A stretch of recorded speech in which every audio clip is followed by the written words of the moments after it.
Covid আৰু স্বাস্থ্য শিক্ষা বিভাগৰ ওপৰত কেইটামান ঘোষণা আৰু পৰিকল্পনা উন্নয়ন বা আমি যাক ৰূপান্তৰ আৰু উন্নয়ন বিভাগ বুলি কওঁ তাৰ জৰিয়তে গ্ৰহণ কৰা দুটা আঁচনিৰ বিৱৰণ এই গোটেইখিনি সামৰি আজি আমি সংবাদমেলখন আৰম্ভ কৰিব খুজিছোঁ।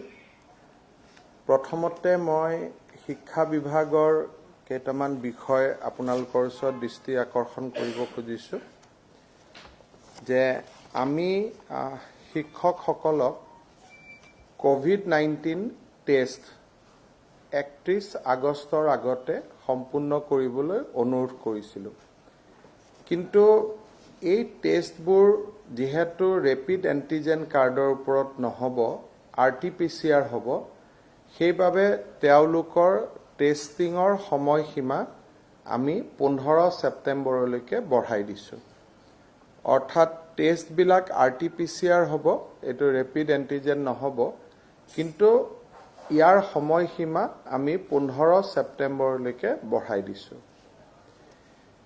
যিসকল শিক্ষকৰ ইতিমধ্যে RT-PCR টেষ্ট হৈ গ'ল, তেওঁলোকে 1 তাৰিখৰ পৰা স্কুল আৰু মহাবিদ্যালয়সমূহত যোগদান কৰিব। প্ৰথম 15 দিন আমি অসম চৰকাৰৰ যি অহাকালি SD বাজেট আহিব, ছাপ্লিমেণ্টাৰী আহিব, তাতে আমি স্কুলসমূহ চেনিটাইজেশ্যনৰ কাৰণে কিছু ধনৰ আবণ্টন কৰিম।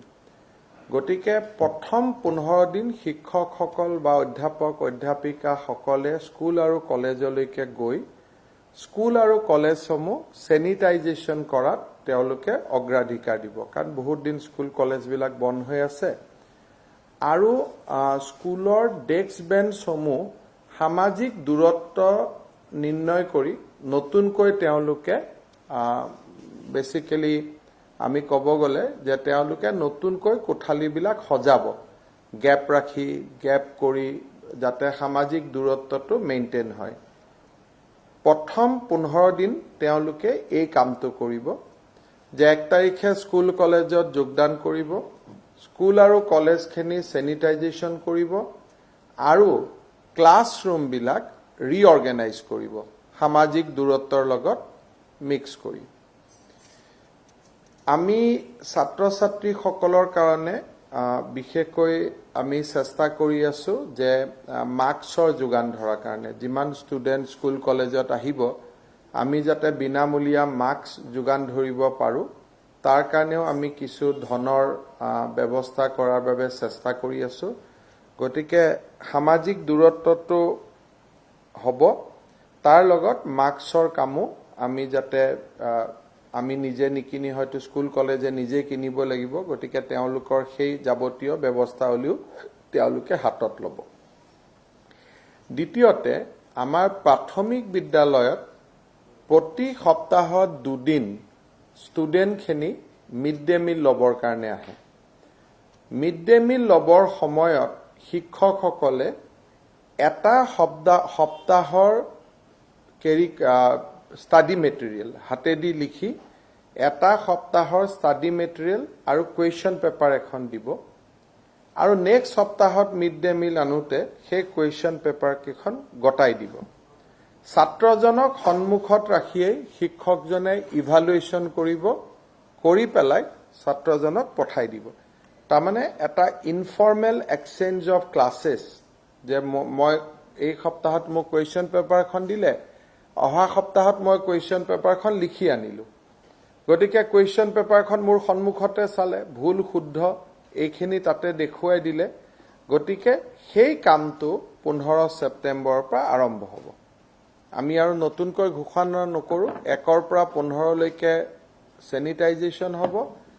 15 তাৰিখৰ পৰা প্ৰাথমিক বিদ্যালয় মাধ্যমিক বিদ্যালয়ত যেতিয়া ল'ৰা ছোৱালী আহিব মিড ডে মিল ল'বৰ কাৰণে, তেতিয়া অকল মিড ডে মিলটো দিয়ে পঠাই নিদি তেওঁলোকক এটা সপ্তাহৰ ষ্টাডি মেটেৰিয়েল আৰু কুৱেশ্যন পেপাৰ পঠাই দিব।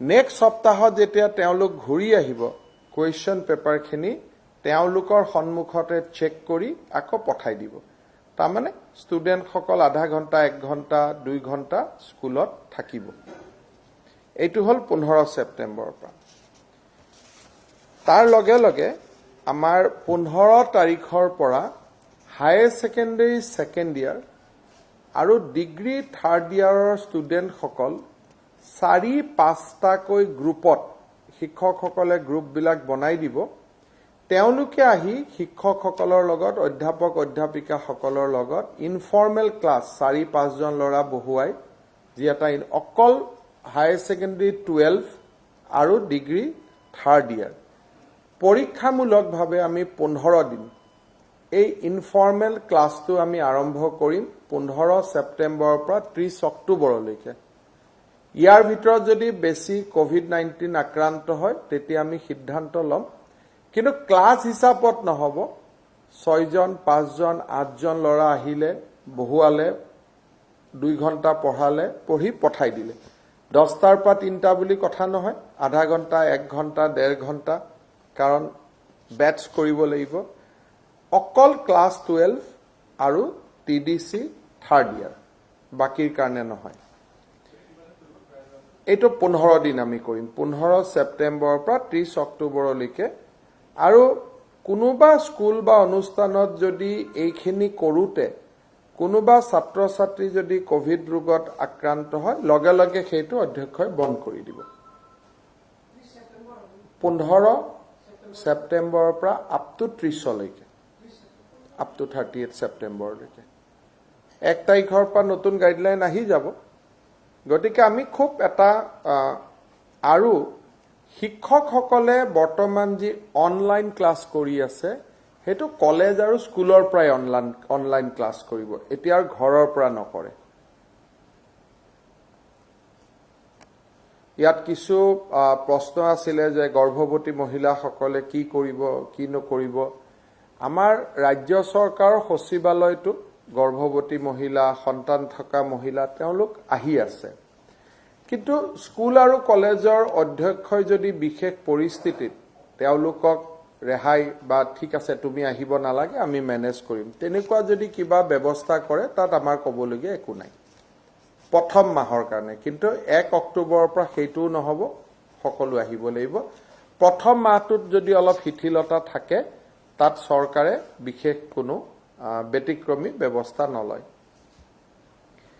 অনলাইন ক্লাছ স্কুলৰ পৰাই হ'ব লাগিব আৰু কোৱাৰেণ্টাইন সেন্টাৰ বা আইসোলেশন সেন্টাৰ থকা স্কুল কলেজ বিলাকত আমাৰ শিক্ষক শিক্ষয়িত্ৰীসকল যাব নালাগে তেওঁলোকক উপায়ুক্ত সকলে আন কলেজ স্কুলৰ লগত সংলগ্ন কৰি দিব আৰু যদি সংলগ্ন কৰি নিদিয়ে তেওঁলোক ঘৰৰ পৰা আহিব নালাগে কাৰণ আইসোলেশন থকা সেন্টাৰ সমূহ ভাল কৰি ক্লিন কৰাৰ আগতে কোনোবা যদি সোমাই তাত কিছু অসুবিধা হ'ব আৰু আমাকো আইসোলেশন সেন্টাৰ বিলাকৰ প্ৰয়োজনীয়তা আছে গতিকে কোৱাৰেণ্টাইন আৰু আইসোলেশন সেন্টাৰ থকা শিক্ষানুষ্ঠান বিলাকত যথাস্থিতি চলি থাকিব কিন্তু ডিসিয়ে যদি তেওঁলোকক কিবা আন দায়িত্ব দিয়ে তেতিয়ালে ডেফিনেটলি সেই দায়িত্ব শিক্ষক শিক্ষয়িত্ৰীসকলে পালন কৰিব এতিয়া মই দুখন চৰকাৰী আঁচনিৰ বিষয়ে আপোনালোকক ক'ব খুজিছো শিক্ষা বিভাগত ইমানতে আছিল যদি শিক্ষা বিভাগৰ ওপৰত কিবা প্ৰশ্নখিনি কৰি ল'ব খোজে আপোনালোকে কৰি ল'ব পাৰে কাৰণ কেইবাটাও এজেন্ডা আছে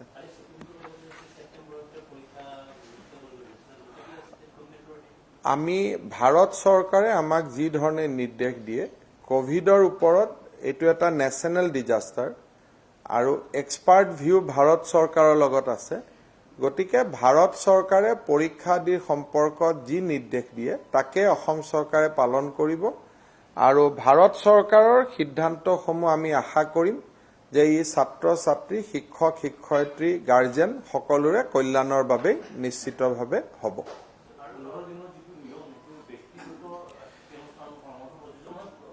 ব্যক্তিগত শিক্ষানুষ্ঠানসমূহক নিৰ্দেশ দিয়াৰ অধিকাৰ আমাৰ নাই কিন্তু চৰকাৰী প্ৰটোকল আমি যিখিনি ঠিক কৰিছো তেওঁলোকে যেহেতু কোভিড আদিৰ ক্ষেত্ৰত চৰকাৰৰ কথাই মানি আছে গতিকে তেওঁলোকে মানিব পাৰে আজি ধৰক শংকৰদেৱ শিশু নিকেতনখন খুলিলে ক্লাছ 12ৰ 4জন 5জন ল'ৰা সপ্তাহটোত আহিলে কথা পাতিলে দেখুৱাই দিলে গতিকে এটা অন্তত শৈক্ষিক কাম এটা আৰম্ভ হওক কিন্তু কৰবাত যদি কোভিড শুনা পায় যে এৰ জ্বৰ হৈছে কোভিড হৈছে লগে লগে সেইটো বন্ধ কৰি দিব লাগিব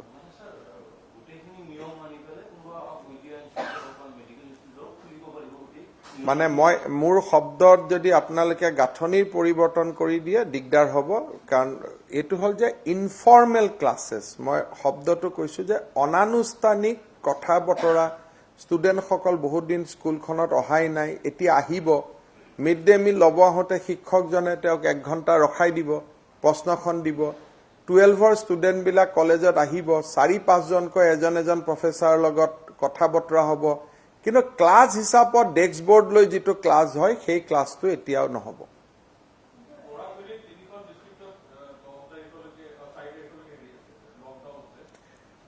এনেওটো 15 তাৰিখলৈকে তো সাফা সুফাহে হ'ব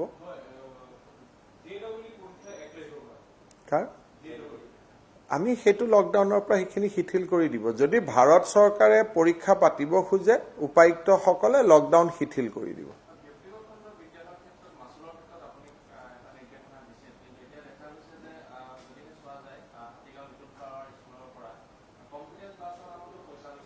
গুৱাহাটী উচ্চ ন্যায়ালয়ে ইতিমধ্যে অসম চৰকাৰৰ সিদ্ধান্তটোক মোহৰ দিছে আৰু গুৱাহাটী উচ্চ ন্যায়ালয়ৰ খণ্ডপীঠে অসম চৰকাৰৰ নিৰ্দেশটোক এপ্ৰিচিয়েট কৰিছে গতিকে এতিয়া এই নিৰ্দেশটো অকল অসম চৰকাৰে নহয় এইটো এতিয়া গুৱাহাটী উচ্চ ন্যায়ালয়ৰ খণ্ডপীঠৰো নিৰ্দেশ বুলি আমি ক'ব লাগিব এক প্ৰকাৰ যেহেতু প্ৰাইভেট স্কুলৰ এছ'চিয়েচনেও গৈ আমাৰ অৰ্ডাৰটোক আপত্তি কৰিছিলে তাৰ পিছত গুৱাহাটী উচ্চ ন্যায়ালয়ে ক'লে যে we appreciate the stand taken by government of Assam গতিকে মই ভাবো যে কোনো প্ৰাইভেট বিদ্যালয়ে বৰ্তমান সাহস নকৰিব বা চৰকাৰক সহযোগিতা কৰিব সাহস শব্দটো বেয়া দেখি সহযোগিতা কৰিব কাৰণ সেই গোচৰত তেওঁলোক নিজেও গোচৰীয়া গতিকে লিটল ফ্লাৱাৰ স্কুলতে হওক কিবাতে হওক অসম গুৱাহাটী হাইকোৰ্টৰ ডিভিজন বেঞ্চৰ অৰ্ডাৰটো তেওঁলোকক পঠাই দিলে মই ভাবো যে ইমানতে বিষয়টো সমাপ্তি হ'ব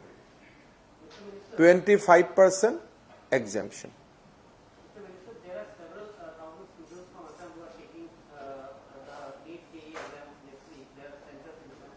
Given the fact that there are apprehension among students and the guardians in terms of the social distancing and other precautions. So, practical আৰু ইম্প্ৰেক্টিকেল কথাটো হল যে গুৱাহাটীত এতিয়া কোনেনো মাস্ক পিন্ধি আছে কোনে সামাজিক দূৰত্ব লৈ আছে সো এতিয়া হে কাৰণে এই গোটেই কথাবিলাক থিওৰি আৰু প্ৰেক্টিকেল লাইফটো বেলেগ বেলেগ হে কাৰণে ভাৰত চৰকাৰ ইজ আ বেষ্ট জাজ COVID-19 national disaster it is not a state disaster so we will go by the wisdom of the government of India 100 কাৰো যাতে কষ্ট নহয় অসুবিধা নহয় যিবিলাক SOP ভাৰত চৰকাৰে দিব those SOP will be circulated but we will have not our own view on this we will go by the wisdom of government of India so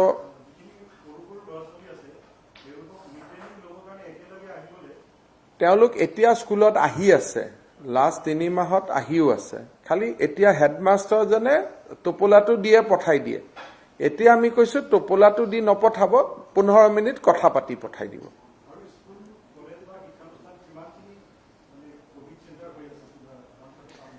বহুত বেছি নাই গুৱাহাটীত যদি আছে প্ৰাইভেট কলেজে অকল ৰয়েল গ্লোবেল আৰু ডন বস্কো ইউনিভাৰ্চিটি কাজিৰঙা আৰু DPS ইমানে সৰকাৰী স্কুল সৰকাৰী কলেজ কোভিড সেন্টাৰ হৈ এক প্ৰকাৰ নাই বুলি ক'ব লাগিব কোৱাৰেণ্টাইনৰ সময়ত আছিল এতিয়া নাই কিন্তু এইবিলাক একদম ইন ডেপথ স্যানিটাইজ কৰিব লাগিব হেকাৰণে প্ৰথম 15 দিন অধ্যাপক অধ্যাপিকা সকলে স্যানিটাইজেশন শিক্ষক শিক্ষয়িত্ৰীসকলে স্যানিটাইজেশন এইবিলাক কৰিব আৰু 12 আৰু ডিগ্ৰী 3rd ইয়াৰৰ ষ্টুডেন্ট যদি কলেজত আহে ইনফৰ্মেলি তেওঁলোকৰ লগত বাৰ্তালাপ পাঠদান আদি আৰম্ভ কৰিব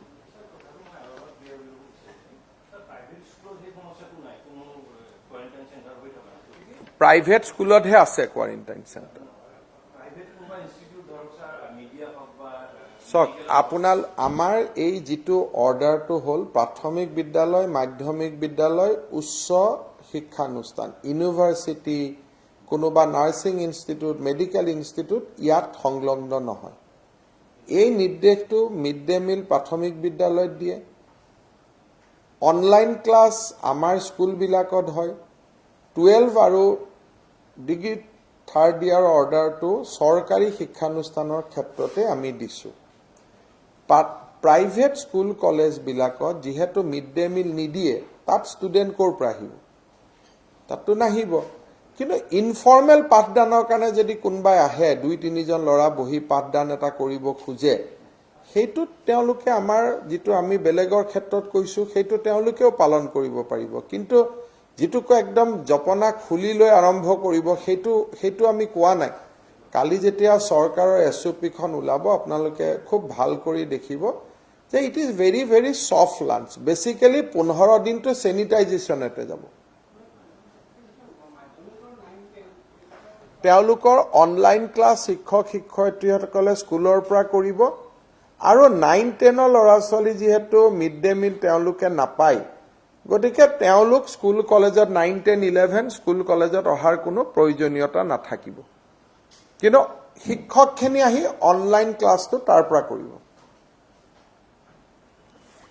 আৰু এইখিনিও 15ৰ পৰা 30লৈকেহে কৰিব। যদি কোনোবা আক্ৰান্ত হয়, কোনোবা অসুবিধা হয়, তেতিয়াহ'লে আমি আকৌ এটা পৰিৱেশলৈকে যিটো আজিৰ আছে সেইটোলৈকে ঘূৰি যাব লাগিব। বেচিকেলি ক্লাছ আমি আৰম্ভ কৰা নাই। অধ্যাপক, অধ্যাপিকা, শিক্ষক, শিক্ষয়িত্ৰীসকল স্কুলত যাব, মিড ডে মিল ডিষ্ট্ৰিবিউট কৰিব, অনলাইন ক্লাছেছ কৰিব, আৰু কোনোবা যদি ষ্টুডেণ্ট আহে, দুটা কথা তেওঁলোকৰ লগত পাতি বিদায় দিব। দূৰৰ পৰা এনেকৈ মিড ডে মিলৰ পেকেটটো দি নিদি কুৱেশ্যন পেপাৰ এখন লগত দি দিব। আৰু অলৰেডি এইখিনি কাম চব স্কুলত হৈ আছে। আজি আমি খালি আনুষ্ঠানিকতাহে কৰিছোঁ। যোৱা 2 মাহতো এইবিলাক কাম আমাৰ স্কুলবিলাকত চলি আছিল। বুজি পোৱা হ'ল গোটেইখিনি? এতিয়া মই আহিছোঁ শিক্ষা বিভাগৰ লগত জড়িত আৰু এটা এনাউন্সমেণ্টৰ কাৰণে। এই বছৰ আমাৰ মেট্ৰিকত 16,944 জন ছাত্ৰ ছাত্ৰীয়ে ষ্টাৰ নম্বৰ পাইছিলে। সাধাৰণতে ষ্টাৰ নম্বৰ পোৱা ছাত্ৰ ছাত্ৰীসকলক আমি একোটাকৈ কম্পিউটাৰ দিওঁ। যিহেতু কম্পিউটাৰসমূহৰ বিভিন্ন পাৰ্টছ আদি চাইনা আদি বিভিন্ন জেগাৰ পৰা আহে আৰু এতিয়া কিনাটো বহুতখিনি আমাৰ কাৰণে সুবিধাজনক নহয়, সেইকাৰণে প্ৰতিজন ছাত্ৰ ছাত্ৰীৰ একাউণ্টত আমি 20,000কৈ টকা দিবৰ কাৰণে সিদ্ধান্ত লৈছোঁ। ষ্টাৰ পোৱা এই কেটেগৰীত 16,944 গৰাকী ছাত্ৰ ছাত্ৰী উপকৃত হ'ব। আৰু 12 ছেপ্টেম্বৰত আমি এই পুঁজি এখন সৰু প্ৰায় 300-400 যোৱাকালিৰ দৰে ষ্টুডেণ্ট লৈ এটা সৰু অনুষ্ঠানৰ জৰিয়তে আমি মুকলি কৰি দিম। এই আঁচনিটো ৰূপায়ণ কৰোঁতে আমাক প্ৰায়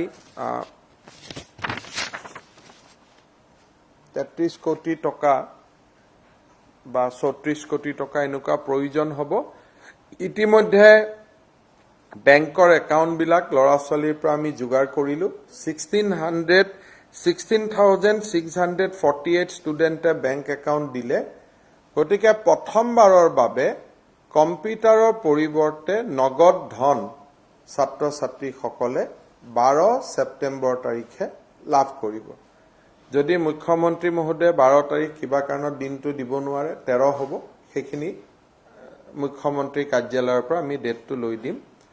গতিকে এইটো এটা আঁচনি আমাৰ যি আছিলে তাক আমি COVID-19ৰ মাজতো তাক আমি ৰূপায়ণ কৰিছোঁ।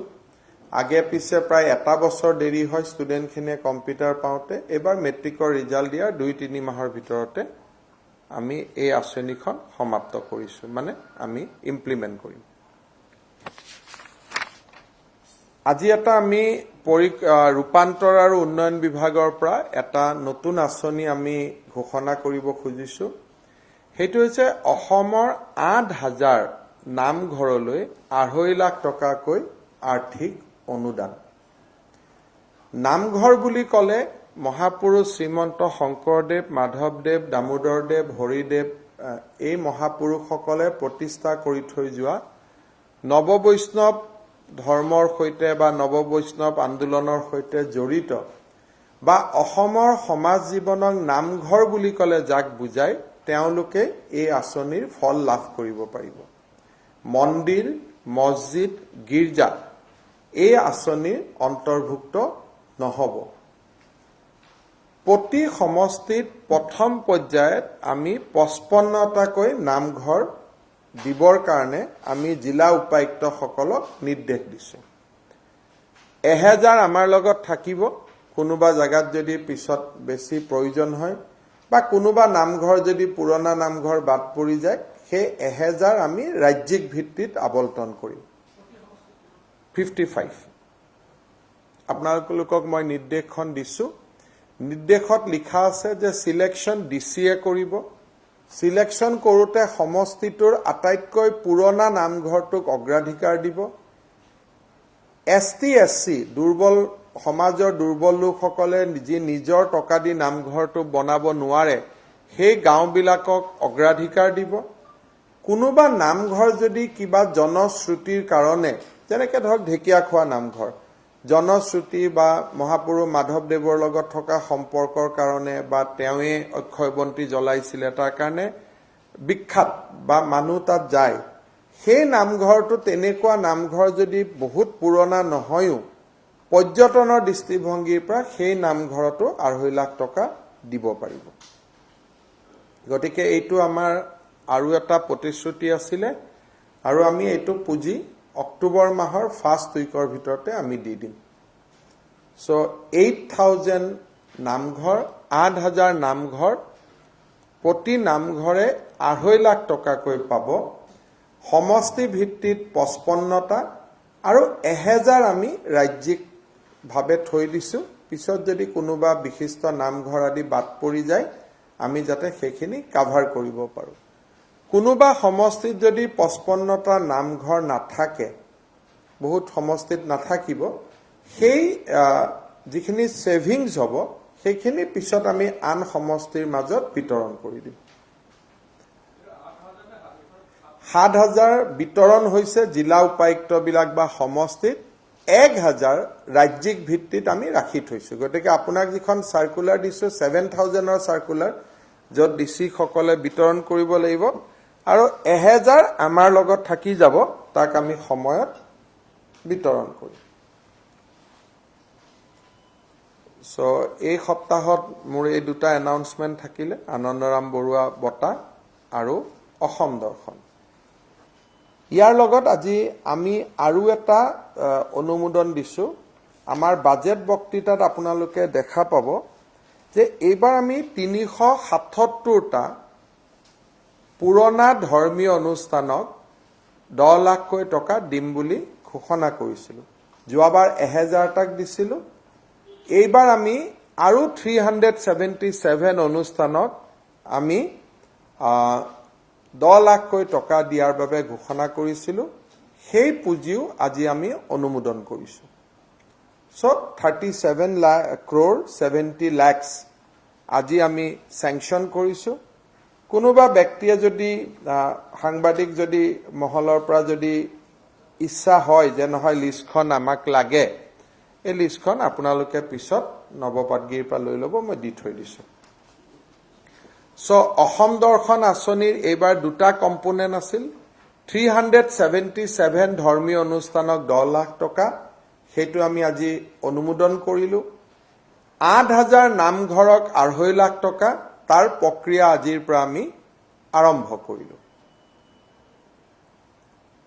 গতিকে আজিৰ দিনটোত মই আপোনালোকক আনন্দৰাম বৰুৱা বঁটাৰ নতুন নিয়ম, অসম দৰ্শনৰ দুইটা কম্পোনেণ্ট, 10 লাখ টকা যিটো পুৰণা মঠ মন্দিৰ দেৱালয় তাত যায়, তাৰে 377টা আজি অনুমোদিত হ'ল 37 কোটি টকা, আৰু 7000 নামঘৰ জিলা পৰ্যায়ত নিৰ্বাচিত হ'ব। প্ৰত্যেক সমষ্টিয়ে 55 55টাকৈ পাব, 2.5 লাখ টকাকৈ পাব। আৰু সেইখিনি সিলেকশ্যনৰ ক্ৰাইটেৰিয়াখিনিও মই আপোনালোকক দি দিছোঁ। 1000 টাৰ্গেট ৰাজ্যিক হিচাপে থাকি যাব, সেইটো পিছত আমি সিদ্ধান্ত ল'ম। এই যিখিনি 377টা আমি দিছোঁ, তাত মছজিদো আছে, গীৰ্জাও আছে। বিশেষকৈ 100 বছৰ পুৰণা অনুষ্ঠানবিলাকক দিয়া হৈছে। যোৱাবাৰো আপোনালোকে জানে যে এইটো আমি সকলো ধৰ্মীয় অনুষ্ঠানকে আমি দিছিলোঁ। আৰু ঠিক তেনেকে এইবাৰো এই 377টা লিষ্টত কোন ধৰ্মৰ কি পৰিছে মই চোৱা নাই, কিন্তু জিলা উপায়ুক্তৰ পৰা যিসমূহ নাম আহিছিলে সেইটো বাজেটতো লিপিবদ্ধ আছিলে। আৰু আজি আমি বাজেটত লিপিবদ্ধ কৰা কথাটোকে আজি আমি আপোনালোকৰ আগত শ্বেয়াৰ কৰিছোঁ। অসমৰ সীমাৰ বাহিৰত এইটো আঁচনিটো যোৱা নাই, কিন্তু মালিনী থান আৰু মধুপুৰ সত্ৰৰ কাৰণে দুটা, যদিও অসমত নপৰে, অৰুণাচল প্ৰদেশ আৰু পশ্চিমবংগত পৰে, সেইটো আমাৰ নজৰত আছে। কোনোবা এটা সময়ত আমি তাকো কিবা এটা কৰিম। মালিনী থানত যদিও অসমত নপৰে, অৰুণাচলত পৰে, কিন্তু গোটেই মানুহ অসমৰে যায়। গতিকে অৰুণাচল চৰকাৰে এটা প্ৰজেক্ট লৈছে, তাত আমিও অলপ হাত আগবঢ়াম। ঠিক তেনেকে মধুপুৰ সত্ৰও যদিও টেকনিকেলি পশ্চিমবংগত পৰে, কিন্তু অসমৰে যাত্ৰীসকল যায়। গতিকে সেইটোও আমাৰ নজৰত আছে। আৰু এটা আমি সিদ্ধান্ত লৈছোঁ, এই যে 1000 নামঘৰ আমি ৰাখিছোঁ, অৰুণাচল, নাগালেণ্ড, মণিপুৰ আদিত যি অসমীয়া লোক বাস কৰে, তেওঁলোকে সৰু সৰু কিছুমান নামঘৰ পাতিছে। যেনেকৈ অৰুণাচলৰ জিৰোত এটা নামঘৰ আছে। উত্তৰ পূৰ্বত থকা অসমীয়া প্ৰবাসী অসমীয়াই য'ত নামঘৰ পাতিছে, বা ভাৰতৰ চুকে কোণে প্ৰবাসী অসমীয়াসকলে য'ত নামঘৰ পাতিছে, আমাৰ হাতত থকা 1000ৰ পৰা তাতো আমি দিবৰ কাৰণে চেষ্টা কৰিম। কোনোবাই এটা সৰুকৈ নামঘৰ এটা বাংগালুৰুত পাতি লৈছে, কোনোবাই হায়দৰাবাদত পাতি লৈছে।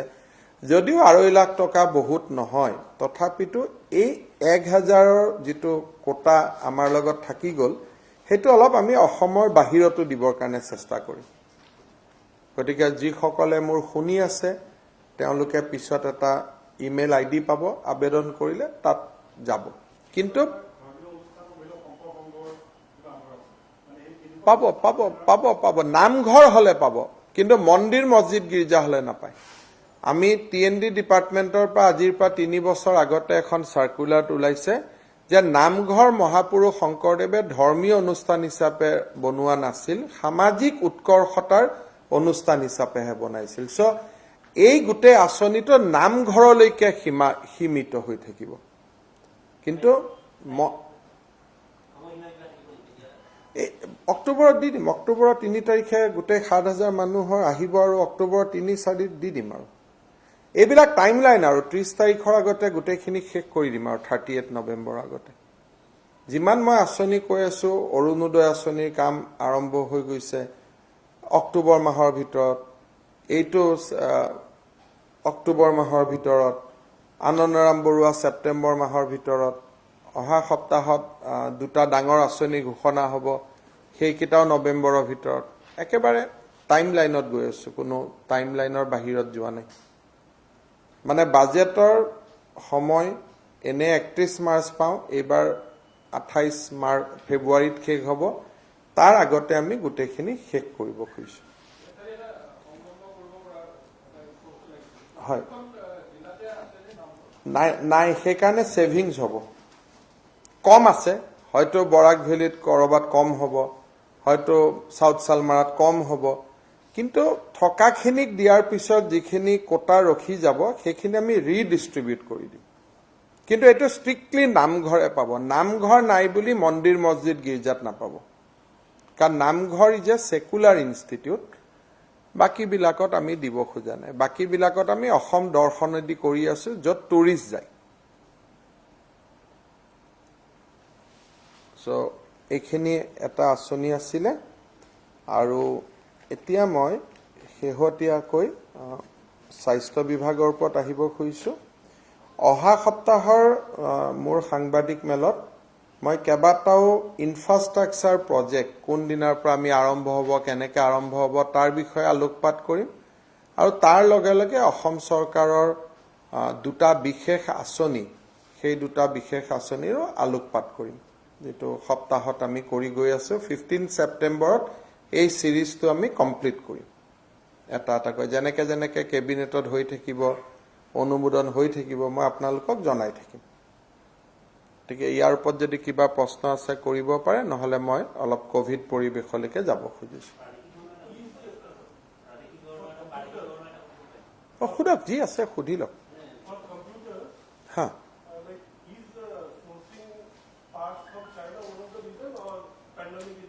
It takes lot of time. It takes 1 year. Last time 2019 computer we are giving now. Sourcing has definitely become a problem. Plus, অলপ কি হয় বহুত লৰা ছোৱালীয়ে আমি দিয়া কম্পিউটাৰ ওপৰত তেওঁলোকে ইমান ভাল নাপায় কিহৰ কাৰণে আমি তাতে মাইক্ৰসফট বা কিবা লোড কৰি নিদিও গতিকে বহুতে আকৌ এটো গুটেইটো খুলি চেঞ্জ কৰিব লাগে সেইকাৰণে আমি ভাবিছো যে দেউতাক মাক লৰা ছোৱালীয়ে দোকানত গৈ ভাল কম্পিউটাৰ এটা কিনি লওক বেসিক্যালি যেটো প্ৰাইম মিনিষ্টাৰৰ আইডিয়া আছিল যে ডিবিটি লৈকে সব ট্ৰান্সফাৰ হ'ব লাগে সো গ্ৰেজুৱেলি আমি ডিবিটি লৈকে গৈ আছো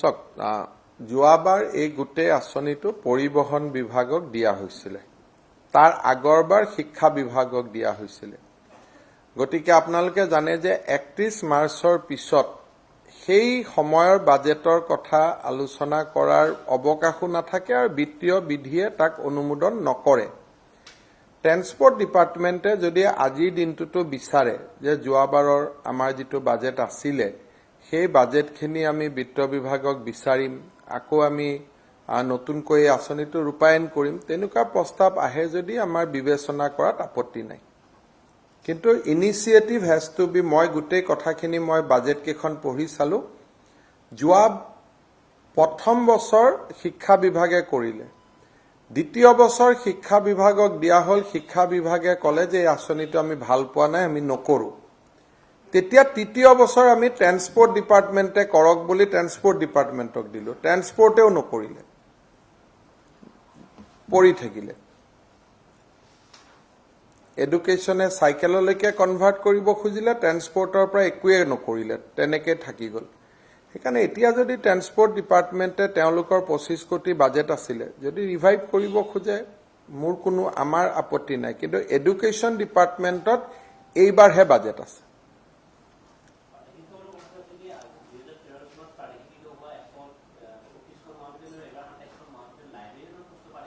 হ'ব হ'ব তাৰ প্ৰক্ৰিয়া চলি আছে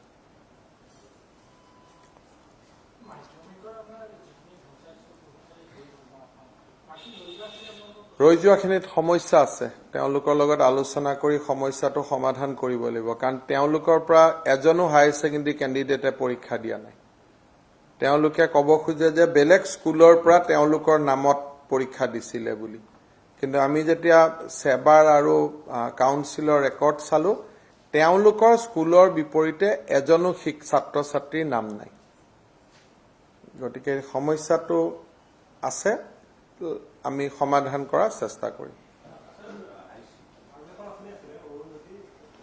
অৰুন্ধতীৰ বিষয়েও কম আপোনালোকক মুখ্যমন্ত্ৰী ডাঙৰীয়াই খুব সম্ভৱ সেপ্টেম্বৰ অক্টোবৰ মাহত প্ৰথম বেনিফিচিয়াৰী ডিস্ট্ৰিবিউট কৰিব অৰুন্ধতী যোৱাবাৰৰ বেনিফিচিয়াৰী বিলাকে 30,000 টকা পাব 1 তোলা সোণৰ বিপৰীতে এইবাৰৰ বেনিফিচিয়াৰী খিনিয়ে 40,000 টকা পাব ৰাজহ বিভাগে আমালৈকে ফাইল দিছে এনহেন্সমেন্টৰ কাৰণে গতিকে আমি অলপ বেনিফিচিয়াৰী বঢ়াব দিছো তেওঁলোকৰ এতিয়ালৈকে বিয়া ৰেজিষ্ট্ৰেচন কৰা মানুহৰ পৰিয়ালৰ সংখ্যা 500তকৈ হোৱা নাই মই কৈছিলো যে অন্তত আমাৰ যেটো 1 লাখ টাৰ্গেট আছে অলপ বঢ়াই লওক গতিকে 15 অক্টোবৰলৈকে যিমান ৰেজিষ্ট্ৰেচন হয় আমি সকলোকে সামৰি দিম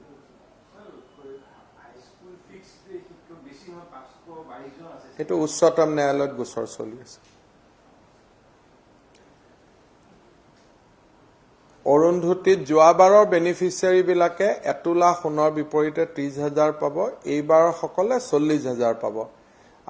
মই ভাবো, মই দেখিছো যে বিভিন্ন সময়ত সংবাদ মাধ্যমে চৰকাৰক প্ৰশ্ন কৰে, কিন্তু মই আশা কৰিম সংবাদ মাধ্যমক অনুৰোধ কৰিম যে আমাৰ ভণ্টি ভাইটিসকলে বিয়া কৰালে সামাজিক নিৰাপত্তাৰ কাৰণে বিয়াখন যাতে ৰেজিষ্টাৰ কৰে, তাৰ কাৰণেহে আপোনালোকে সামাজিক সচেতনতা নিৰ্মাণ কৰিব লাগে। মোৰ হাতত টকা নাই, মই বিপদত পৰিম, মোৰ মিছা ঘোষণা, সেই লাইনটোত আহিব নালাগে, কাৰণ উই আৰ কমিটেড পিপল। গতিকে সেইটো বলটো মোৰলৈকে নামাৰি বলটো ৰাইজৰ মাজত পেলাব লাগে যে আপোনালোকৰ এনেকুৱা এটা ভাল আঁচনি আছে, আপোনালোকে বিয়াবিলাক ৰেজিষ্টাৰ কৰক। আৰু বিয়া ৰেজিষ্টাৰ কৰিলে ছোৱালীসকলৰ বিবাহ বিচ্ছেদৰ সময়ত তেওঁলোকে, যদি ভগৱানে নকৰক, যদি বিবাহ বিচ্ছেদ কৰে তেওঁলোকে তেওঁলোকৰ ৰাইটছটো পাব। সেইকাৰণে মই ভাবো যে সংবাদ মাধ্যম, পৰ্টেল এইবিলাকে মোক কাঠগড়াত থিয় কৰাত কৰি যে এওঁ দিব নোৱাৰে, মোক সেইটো চিন্তাই নকৰিব। মই যিখিনি কথা কওঁ সম্ভাৱনাৰ অক্ষয় ভাণ্ডাৰ লৈ মই থাকো, সেইকাৰণে তাত প্ৰশ্ন একো নাই। কিন্তু আমি ওলোটাই ক'ব লাগে যে ৰেজিষ্ট্ৰেশ্যন কৰক। আমাৰ গাঁৱত আমি ল'ৰা ছোৱালী যিমানৰ বিয়া হয়, পঞ্জীয়ন কৰিলে এটকাও নালাগে, ফ্ৰী কৰি দিয়া হৈছে পঞ্জীয়ন, যাতে বিয়াবোৰ পঞ্জীয়ন কৰে। 1 লাখ টাৰ্গেটৰ বিপৰীতে 427টাহে পঞ্জীয়ন হৈছে। 1 লাখৰ টকা লৈ আমি বহি আছো। সেইকাৰণে আজিও সংবাদ মেলৰ পিছত আপোনালোকে এখন বিয়া পঞ্জীয়ন কৰা ছোৱালীজনীৰ কাৰণে কিমান প্ৰয়োজনীয় জীৱনৰ কাৰণে, এই টকাটো বাদ দিয়ক, কিন্তু গোটেই জীৱনৰ কাৰণে তেওঁৰ এটা নিৰাপত্তা হয়, তেওঁক যেনেকে ডাইভৰ্চ কৰিব নোৱাৰিব। সেইকাৰণে আপোনালোকে সেই সচেতনতাটো নিৰ্মাণ কৰক বা ৰাইজে কৰক। মই সেইটো টকাৰ কাৰণে চিন্তা কৰিব নালাগে, যেতিয়া আমি কমিট কৰিছো আমি কৰিমেই। হ'ব? আৰু থাকি গ'ল নেকি? নাই নাই গ'ল। মই এতিয়া কভিডলৈকে আহিছো।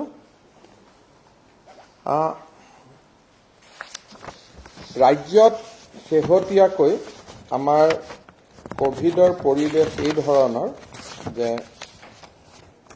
কভিডৰ টোটেল পজিটিভ কেছৰ সংখ্যাই আজি 1 লাখ, যোৱাকালি 1 লাখ পাৰ কৰিছে।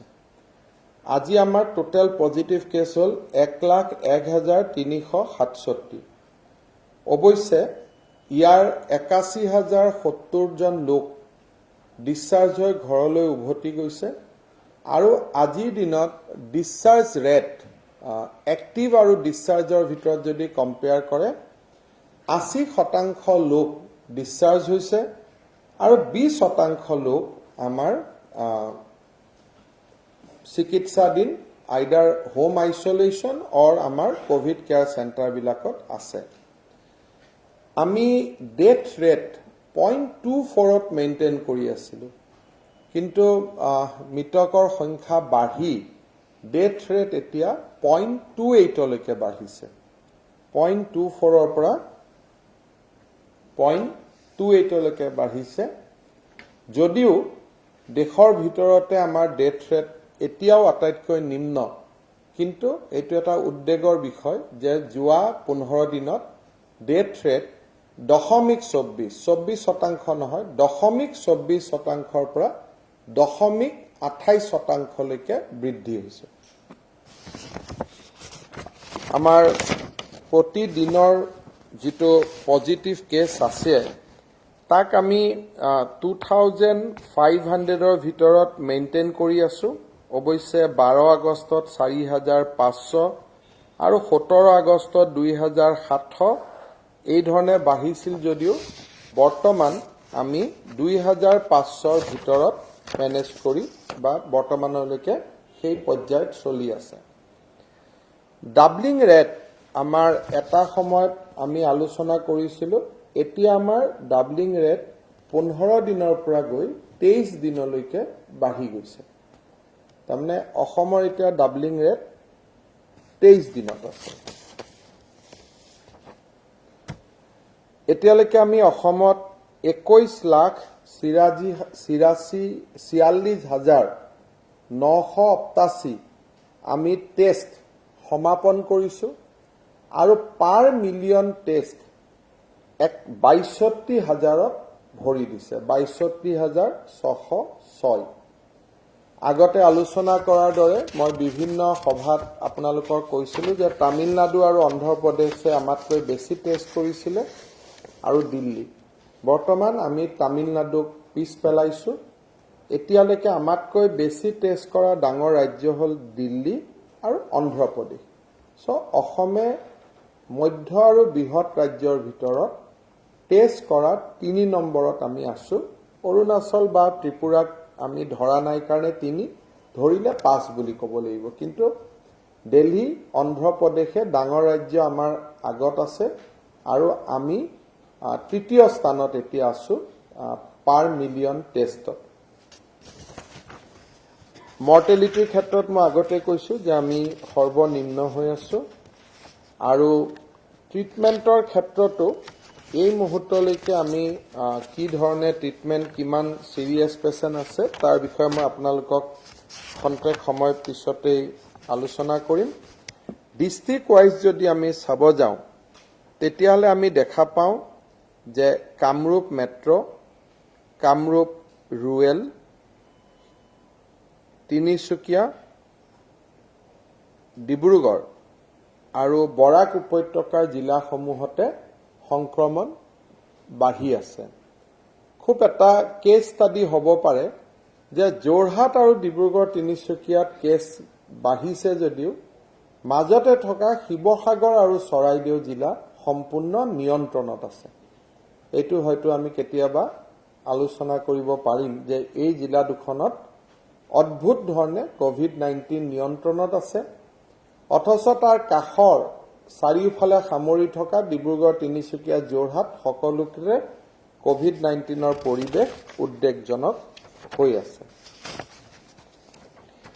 আজি আৰু এটা যদি আমি চাব যাওঁ ডেথৰ ক্ষেত্ৰতো বৰ্তমানলৈকে সৰ্বাধিক মৃত্যু কামৰূপ মেট্ৰ'ত হৈছে 64 জন,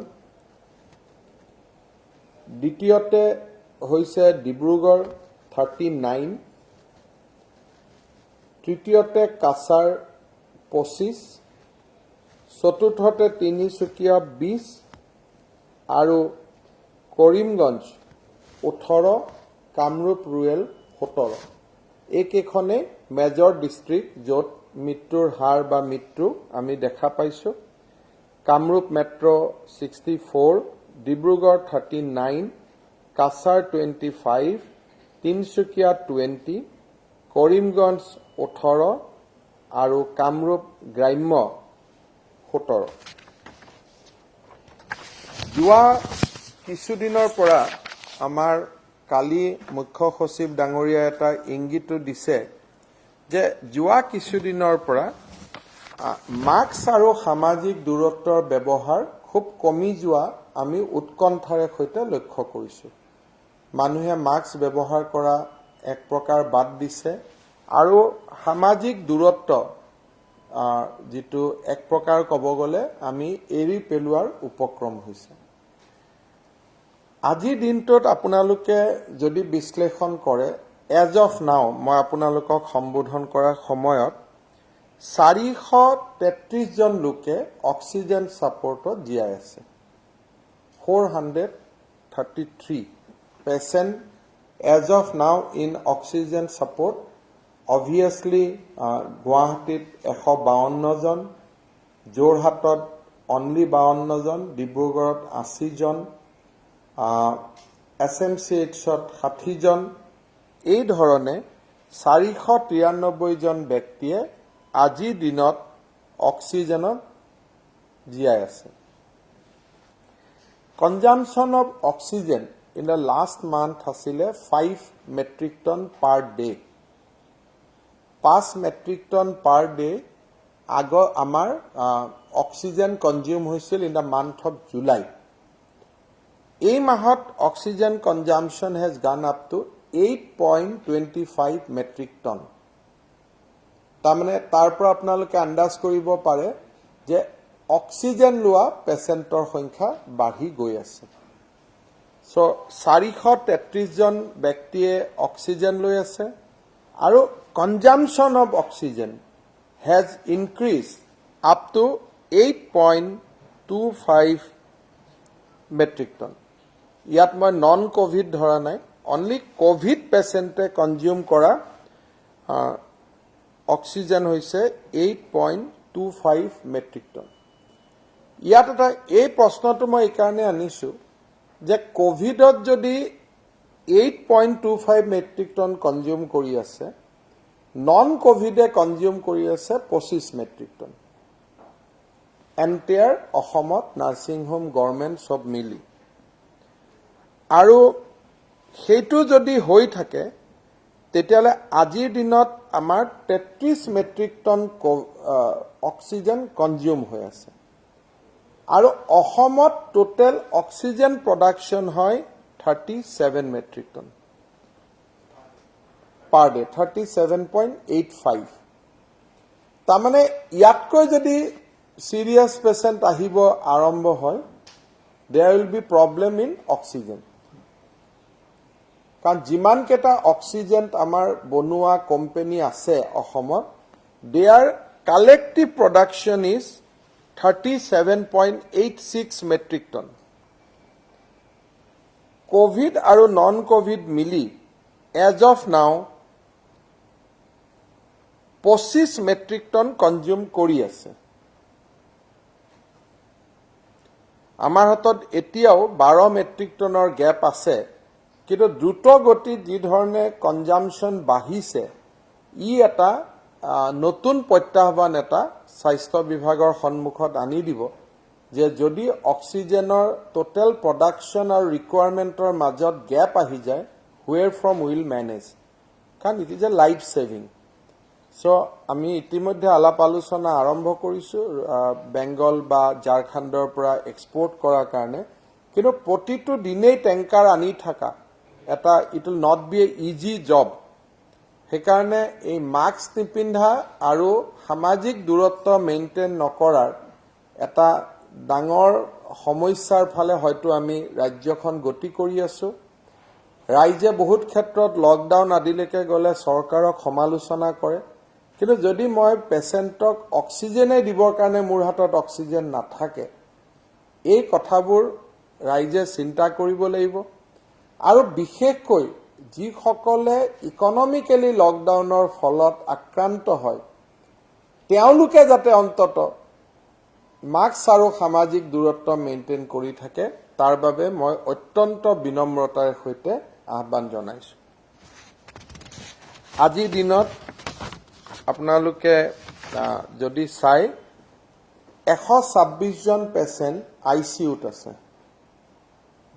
126 তাৰ ভিতৰত আপোনালোকৰ সংবাদ মাধ্যমৰ বহু চিনাকি মুখ আজিৰ দিনত আইসিইউত আছে আপোনালোকে মেডিকেল কলেজত দেখা পাব বিশেষকৈ অসম বিধানসভাৰে 2-3 গৰাকী সদস্য অত্যন্ত সংকটপূৰ্ণ অৱস্থাত তেওঁলোক গুৱাহাটী চিকিৎসা মহাবিদ্যালয়ত আছে 126 পেশেন্ট এতিয়ালৈকে আইসিইউত আছে আমি জীৱনদায়িনী ঔষধসমূহ আমি ব্যৱহাৰ কৰিছো 707 গৰাকী পেশেন্টে এতিয়ালৈকে অসমত প্লাজমা পাইছে 707 patient has got plasma আৰু ৰাইজে আগবাঢ়ি আহিছে প্লাজমা দিছে so 707 patient প্লাজমা পাইছে আৰু আৰ্লি ষ্টেজত দিব পৰা প্লাজমা প্ৰায় 95% ৰ ওপৰত সাকসেস ৰেট আছে যদি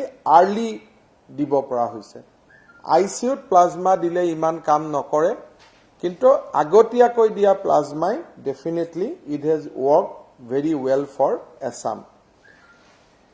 Injection আমাৰ remdesivir পোৱা পেশেন্টৰ সংখ্যা হৈছে 1350 they will get 6 dose গতিকে 6 দি পূৰণ কৰিব লাগিব but head countত 1350 গৰাকী ব্যক্তিয়ে ইনজেকশন remdesivir পাই আছে 700 plasma 1300 remdesivir 433 on life support in oxygen and critically 126 patient on ICU.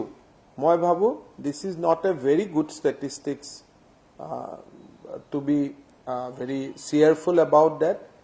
কোনোবা ৰাজ্যৰ লগত তুলনা কৰিলে হয়তো এতিয়াও কম আছে, কিন্তু বাকি ৰাজ্যৰ লাইফ সেভিংস কৰা যিবিলাক কেপাসিটি আছে তাত বহুত অক্সিজেন আছে, সিলিন্ডাৰ আছে, অক্সিজেন ট্যাঙ্ক আছে।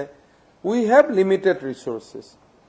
সেইকাৰণে কৰবাত নহয় কৰবাত এইটোক আমি কাৰ্ভ কৰিব লাগিব, কেছ কমাব লাগিব, আৰু সেই ক্ষেত্ৰত মই ৰাইজক সহযোগিতাৰ আহ্বান জনাইছো। কোভিড-19ৰ লগত যুঁজোতে ৰাজ্য চৰকাৰৰ ৰাজহে বা ৰাজ্য চৰকাৰৰ সম্পদত লাহে লাহে আমি অলপমান কষ্ট পোৱা আৰম্ভ হৈছো। তাৰ পৰিপ্ৰেক্ষিতত তিনিটা সিদ্ধান্ত আমি গ্ৰহণ কৰিছো।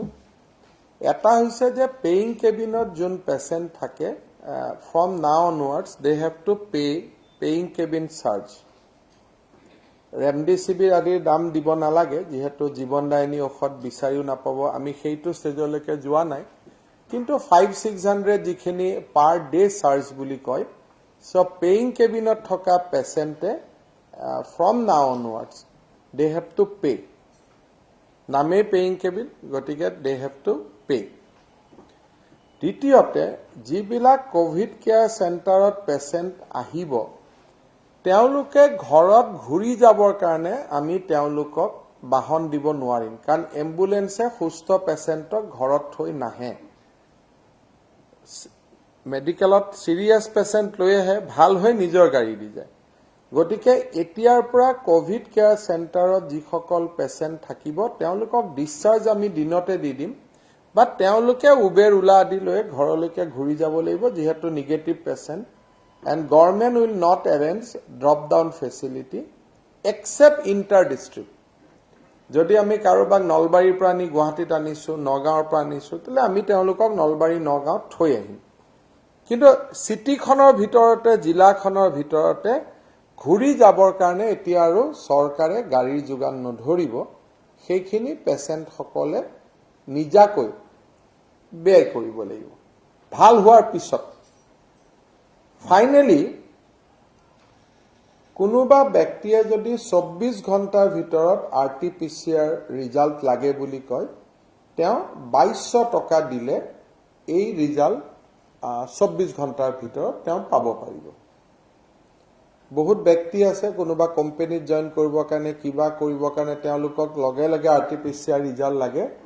সো এজ অফ নাও ₹2200 দিলে, বাকি প্ৰাইভেটত বহুত বেছি, আল্ট্ৰা কেয়াৰ আদিত বহুত বেছি, বাট গুৱাহাটী মেডিকেল কলেজ বা আমাৰ আন হস্পিটেলবিলাকত ₹2200 দিলে 24 ঘণ্টাৰ ভিতৰত RT-PCR ৰিজাল্ট দিয়াৰ ব্যৱস্থা কৰা হৈছে। বাট this is a paid service. তো কোনোবা দিল্লীৰ পৰা আহিছে, বেছি দিন হোটেলত কোৱাৰেণ্টাইন থাকিব খোজা নাই, লগে লগে ৰিজাল্টটো লাগে, সো তেওঁলোকে ₹2200 দিলে আমি লাহে লাহে 24 ঘণ্টাত ৰিজাল্ট দিম। এনেকুৱা ধৰণে যদি কোভিড-19 চলি থাকে, 1 লাখ 1.5 লাখ পেশেন্ট আহে, আমি কিমান দিনলৈ কোভিড কেয়াৰ চেণ্টাৰত থকা পেশেন্টক বিনামূলীয়াকৈ খোৱা যোগান দিব পাৰিম, এইবিলাকো প্ৰশ্নবোধক চিনত লাহে লাহে আহি থাকিব। সেইকাৰণে মই পেশেন্টসকলকো অনুৰোধ কৰিম যে ঘৰৰ পৰা যিমানেই খোৱা আহে সিমানেই ভাল। অৱশ্যে BPL আৰু দৰিদ্ৰ সীমাৰেখাৰ তলত থকা সকলৰ ক্ষেত্ৰত আমাৰ বিনামূলীয়া সেৱা চলি থাকিব। কিন্তু যদি 30 অক্টোবৰ নৱেম্বৰলৈকে গৈ থাকে, আমি যোৱাকালি হিচাপ কৰিছো যে 1 লাখ পেশেন্ট এতিয়ালৈকে আমি পালো। 10 দিন থাকা মানে হেড কাউণ্টত 10 লাখ, আৰু যদি 10 লাখ পেশেন্ট আছে, পাৰ ডে যদি আমি 500 টকা খৰচ কৰিছো, it become a 500 crores affairs। আজি যদি আমি 20 লাখ টেষ্ট কৰিছো, আৰু অনুমানিক যদি পাৰ টেষ্টত 1000 টকাও আমাৰ খৰচ হৈছে, then it is a affair of 200 crores।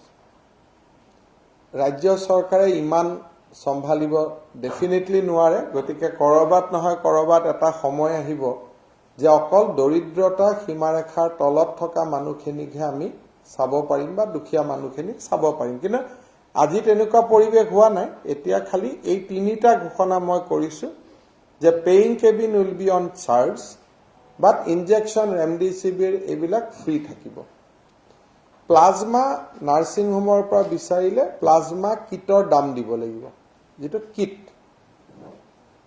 মেডিকেলৰ বা গভৰ্ণমেণ্ট হস্পিটেলৰ পৰা নালাগে নাৰ্ছিং হোমৰ পৰা প্লাজমা যদি কোনোবাই বিচাৰে 6,000 rupees plasma kitor dam so that has to be paid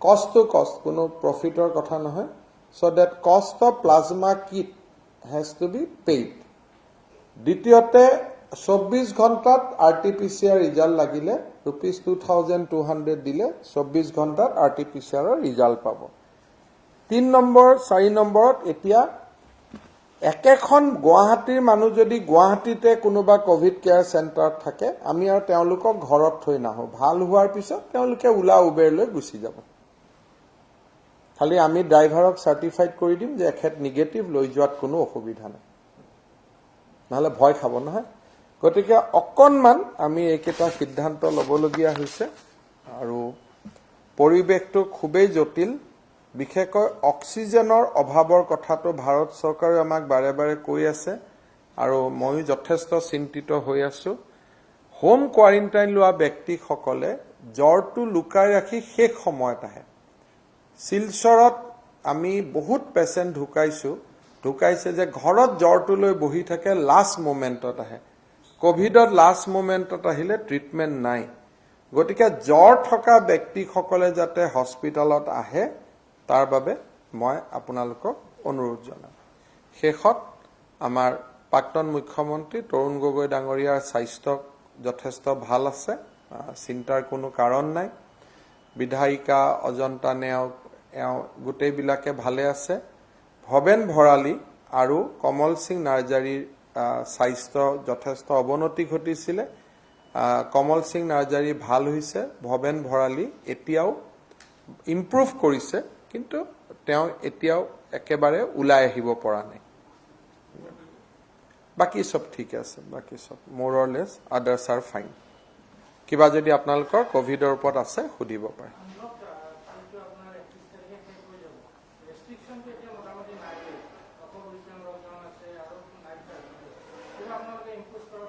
সব মই এইটো যেহেতু মানুহৰ জীৱিকাৰ লগত প্ৰশ্ন আমি লকডাউন আদিক পোষকতা নকৰো আৰু হেতুৰ ফালে আমি নাই বা আমি আনলকৰ লগত আছো কিন্তু মোৰ যদি অক্সিজেন নোহোৱা হৈ যায় তেতিয়া মই কোৰ পৰা চলাম গতিকে তেনেকুৱা পৰিবেশ আহিলে ৰাইজৰ লগত আলোচনা কৰিব লাগিব কিন্তু আজিৰ দিনত মোৰ অনুৰোধ ইমানেই থাকিব যে মাস্কখন পিন্ধক টেষ্ট কৰক আৰু সামাজিক দূৰত্ব মেইনটেইন কৰক আজিৰ দিনত মোৰ তাতকৈ আৰু বেলেগ অনুৰোধ নাই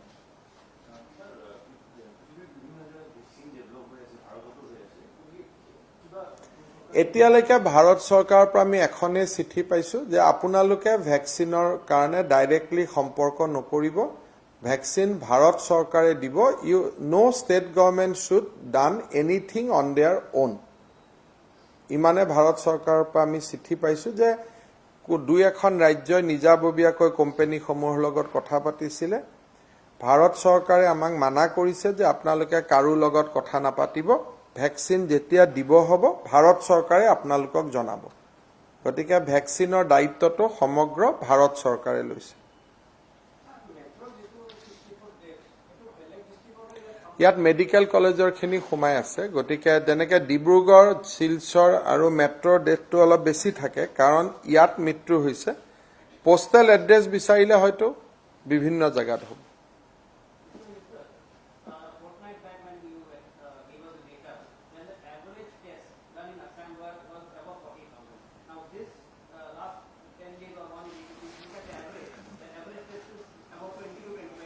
No, there is a two thing. There was a decrease because there was 15th August, so people has not worked that day. Then there was in between there is 2 Saturdays, Sunday. So our average testing target is 35,000. So we will maintain that 35 to 40,000 tests we will maintain. So that is the 1%, 0.1% of state population. That is what we have agreed upon.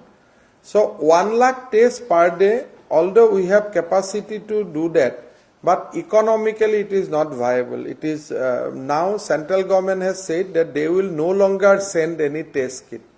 So from the state government side, 1 lakh test is not sustainable. So all our expert has said, and they recommended that 30,000 tests, 30 to 35% test is good enough, and we will achieve that. But what is the reason behind decrease the number of RT-PCR? No, RT-PCR, there is no reason. Sometimes when you get positive in the kit, technically if you ask me, আগতে আমি এটা নাকৰ পৰা সোৱাব লৈছিলো, এতিয়া আমি দুটা নাকৰ পৰা সোৱাব লোৱাৰ লগে লগে ৰেটৰ এফেক্টিভ ৰেটৰ ইমপ্লিমেন্টেশ্যন বা আমাৰ যিটো ৰেটৰ confirmation rate has gone up two 95%. So RT-PCR is getting irrelevant because of the new method of red testing. যে আগত এইমছৰ পৰা এটা আমাক ভিডিঅ' পঠালে যে আগত এটা নাকৰ পৰা লৈছিল, নাও তোমালোকে নাকটো শুকুৱাই ল'বা, you should dry the nose, both the nose, and then take sample from both the nostril point. Then you will get accuracy up to 95%. So if we can isolate the positive patient at the very fast, at the rate level, then why we should take RT-PCR? এয়াৰপৰ্টৰ পৰা যোন আহে আমি তেওঁলোকক সৰু সজাইত লৈ গৈ তেওঁলোকক আমি ৰেট টেষ্ট কৰোঁ, কৰি আমি ষ্টাম্প মাৰি ঘৰলৈকে পঠাই দিওঁ। পিছত RT-PCR টেষ্টত নিগেটিভ আহিলে আমি 10 দিনৰ পিছত ঘৰৰ পৰা হোম কোৱাৰেণ্টাইন মুকলি কৰি দিওঁ। মানে এইমছে কৈছে আপ টু 95%, যদি দুটা নাকৰ পৰা লয়, সেইকাৰণে এটা সময়ত RT-PCR টেষ্ট নিজে নিজে কমি যাব যেতিয়াই যেতিয়াই ৰেটৰ একুৰেচিটো বাঢ়ি যাব। দুটা নাকৰ পৰা ললে এইটো মানে মোটামুটি এটা 95% মিলে বুলি কোৱা হৈছে। খালি কি হয়, প্ৰথম দিনা ললে ধৰাত নপৰে। আজি আমাৰ PWDৰ অফিচাৰ এজনৰ পৰহি লৈছে, ৰেটত পৰা নাই, আজি লৈছে পাই গৈছে। তাৰমানে বিগিনিং অফ দ্য যদি ইনফেকশ্যন হয় or ending of the infection হলে তাৰমানে CT value between 31 to 35% to ধৰাত নপৰে।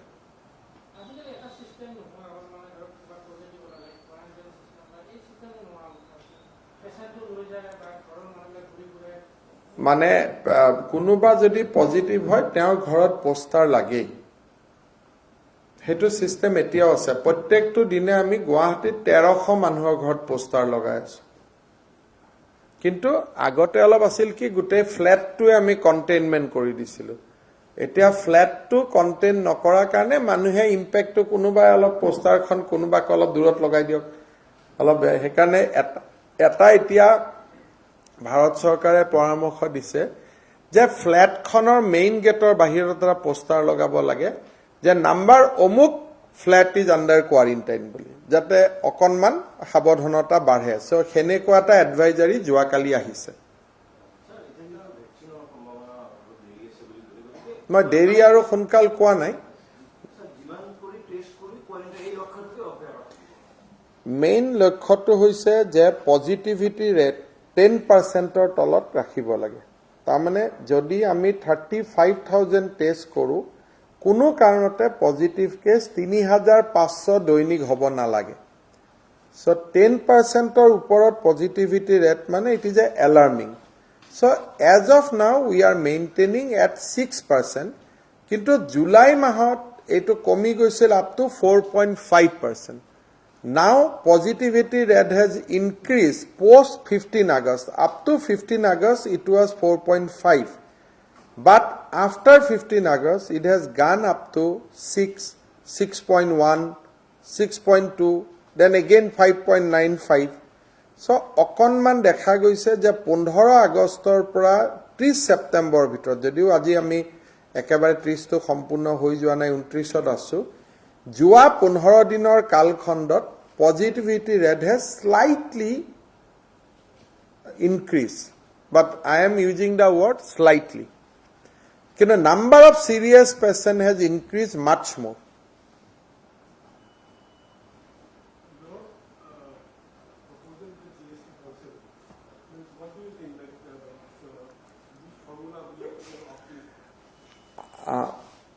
Assam, we are now deliberating.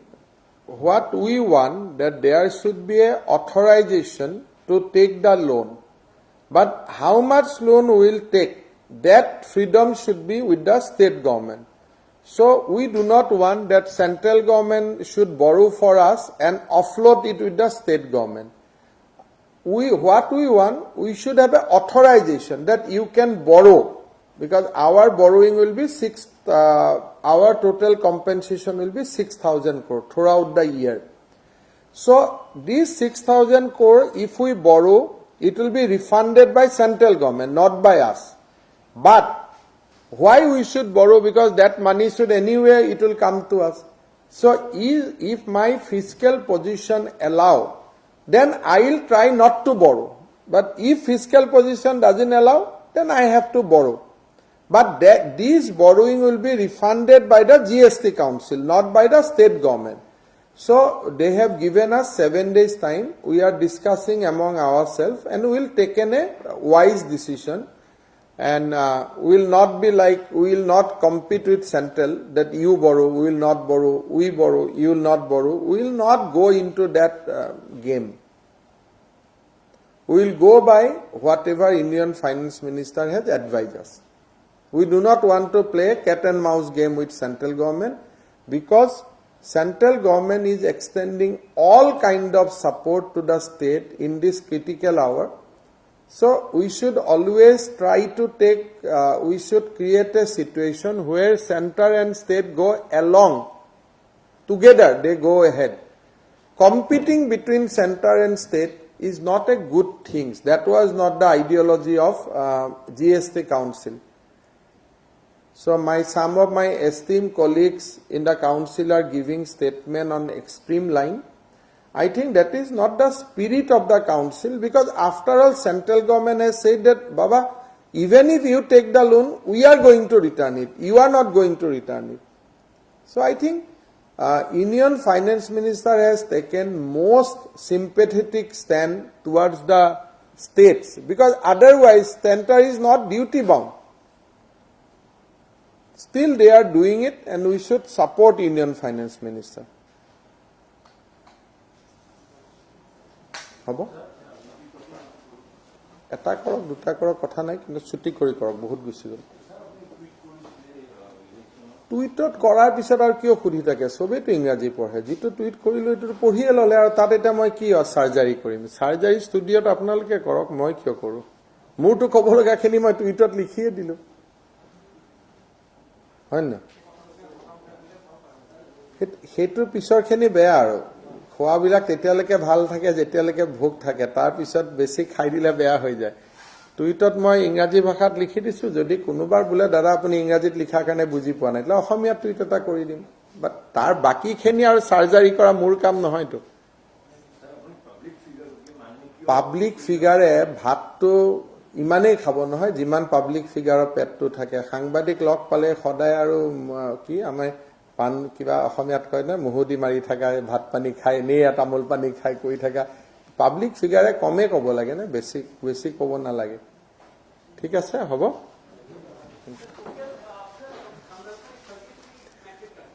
As of now, both COVID and non-COVID, we are consuming 25 metric ton against the installed capacity of 37.8 metric ton.